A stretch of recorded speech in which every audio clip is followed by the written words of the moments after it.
So what is the master plan for Seth Rollins and Paul Heyman? This plan B that Paul Heyman dropped on Monday Night Raw. We're gonna dissect this whole thing. Is it new members? Is it a cash in? Is it something that we haven't even thought about yet? So let's recap this moment. This happened on the past episode of Raw where you had Paul Heyman backstage right before the tag team match. Bronson Reed, Braun Breaker are back there, and you have Paul Heyman on the phone talking to Seth. Bronson Reed asking, where is the visionary? Paul Heyman explains that he's working on plan B. Now Bronson doesn't know what plan B is. Nobody does except for Paul Heyman and Seth. And it looked like Paul Heyman was about to explain it to Bronson Reed, and then Braun Breaker puts his hand on the briefcase and explains that it's about smashing people and barking at them, I think. Now I liked how Paul Heyman did say like, that is a plan.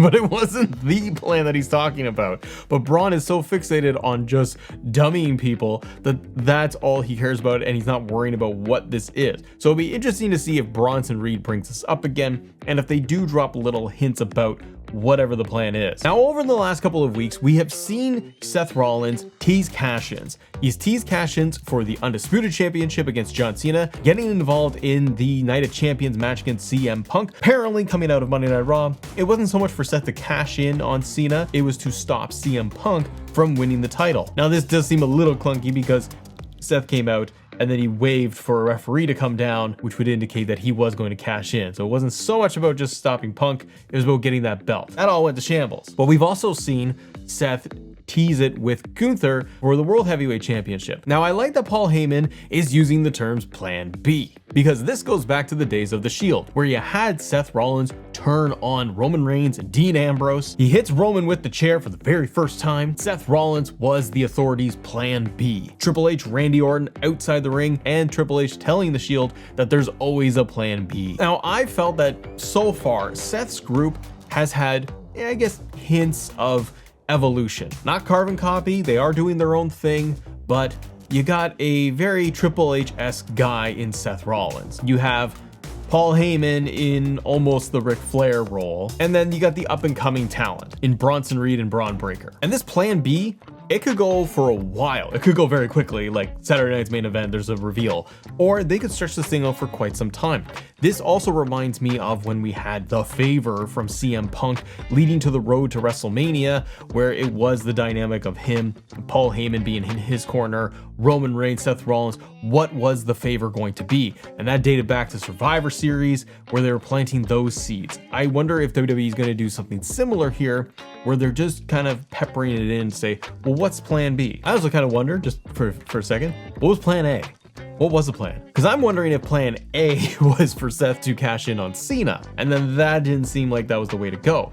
So then he's gonna pivot to Plan B. Is that the World Heavyweight Championship? But let's look at a couple of options of what this plan could ultimately be. First, let's talk about the potential that Plan B is adding new members, because Paul Heyman in that moment could be realizing that he doesn't have as much control over Bronson and Braun like he did when it came to the Bloodline, where he could kind of keep people under his thumb and manipulate them a little bit more. And these guys are kind of just doing their own thing. They're mercenaries, they're hitmen. Now that doesn't line up with Seth already instituting Plan B, but it could be something that Seth and Paul already see. Maybe they don't have Bronson and Braun or one of them in the group for as long as they plan. Maybe they feel that they're not doing their job, that they're not helping out enough. So the idea of adding more, it could just be that Plan B is to add more people to the group to beef it up to help Seth ultimately get one of the championships. And also the way they've been positioning Bronson and Braun Breaker right now, they feel very much like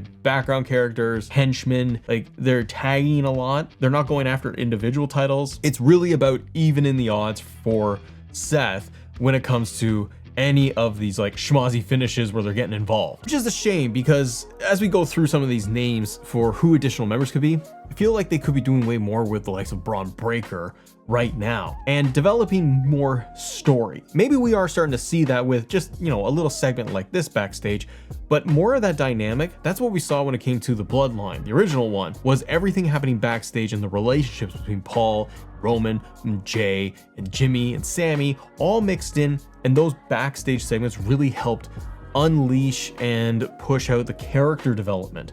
We haven't had that with Seth's group. So I like this element here. If Bronson and Braun are going to start questioning stuff and the dynamic with Paul Heyman. Okay, first name on the list. Some of these are obvious, maybe some are less obvious.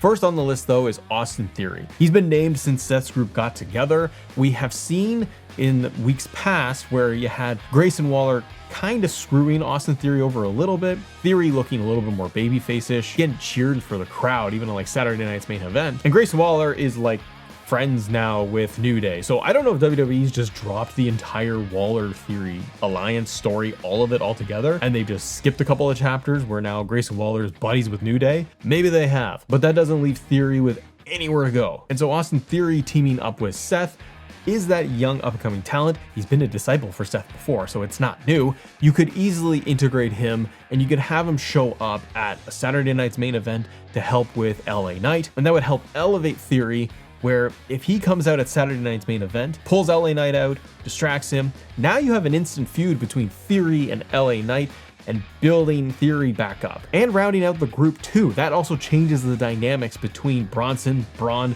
and now someone like Theory, who they may not be too sure of. Also trying to get more titles, because you can have the big men going after the tag team titles, and you could have Theory trying to get the US title or the Intercontinental title. That's the name on the list for this plan B. What could it be? Well, it's all in the letters there, but it could be Becky Lynch. I love them to bring in a female into the group. I think it changes the dynamic, and frankly, you get a two-person power trip like the McMahon-Helmsley era if you have Becky and Seth working together side by side. Becky can still go off and have her individual feuds like she's having with Bayley and Lyra, but she can kind of circle back to Seth. They name drop each other on the show all the time. They're both in clear-cut heel roles, and plan B could literally stand for Becky, making them more unstoppable, because ultimately, if Becky holds on to the Intercontinental title for a while, you then get Seth with the Undisputed or the World title, and now you got the two of them holding big belts at the very top.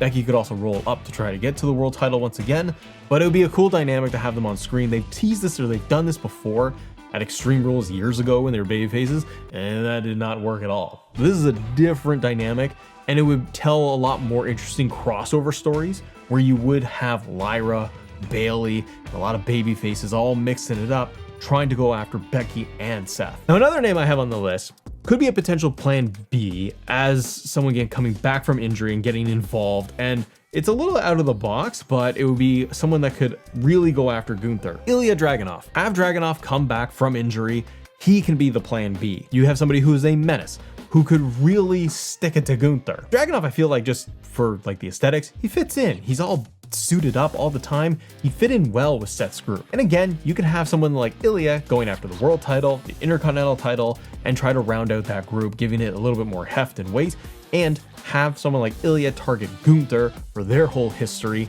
and then Seth just eats the rewards with the title. Now, there are other names that have come up. I've seen them online, I've seen them in the comments, and I do think that there is a good potential here, and it would really help bring in new talent, because one of the things with WWE right now, they have a ton of young talent in NXT. In the top of the main roster and the main card, it's a lot of older guys. I feel like they need to inject some more youth in there. You have Braun Breaker, and he's gonna develop into a huge star and has already, but you get somebody else brought from NXT. So the first name on the list is Ethan Page. I think Ethan Page would fit very well with Seth's group. His entire demeanor, his character, his ego, all of it. He's a great talker. He can go in the ring. He's very solid. As long as you don't put him in like a henchman role, but I'd be curious to see how the dynamic would fit in with Seth, with Ethan Page being there. I don't know what like he would really bring to the table that would be different or unique, but it is a name that I've seen online a ton. And the next one is the person that he's been feuding with, Ricky Saints. Now, I would really love it if Ricky Saints came in. Ricky Saints is so much better as a bad guy. Great in the ring, great on the microphone, and you can really build him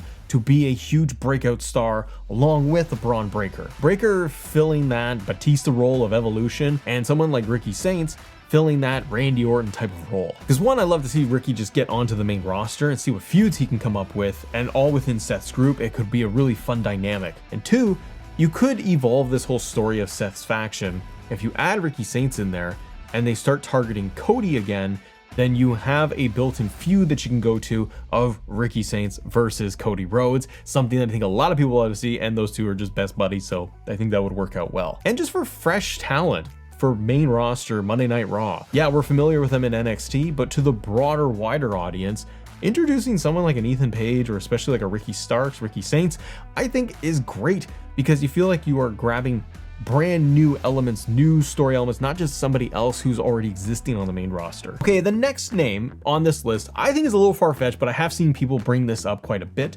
I don't know if they would roll into the group and how well it would fit in, but it's Karrion Kross. Kross is still currently dealing with Sami Zayn. I like how that is still going. There's rumors and online news reports that Kross is re-signing with WWE. His contract was coming up and he's apparently going to stick it out, which is great news if that's the case. Moving him into Seth's group, I don't see how that would work. You're also getting Scarlett in there, which is really cool. So it feels like it's even bigger group, but Kross has felt like he's been just doing fine on his own. I don't know how well the dynamic works of Kross ultimately kind of answering to Seth Rollins and that they're butting heads. Like it just doesn't really fit. Would it help Kross? Maybe, because then you are bringing him up to basically the main event picture, and Kross could get into matches with the likes of CM Punk, somebody that Kross's name dropped that he would love to work with. Would I like to see it? I think it'd be interesting, but again, I feel like Kross is just much more of a solo character. They just need to get him on TV, regular TV more, and let him just have a program and a feud, especially with Sami Zayn, and then moving on from there. So I don't know if I see it with Kross. But what if it's not a new member at all? What if that's not this whole plan B from Paul Heyman and Seth? What if it looks to be Punk versus Gunther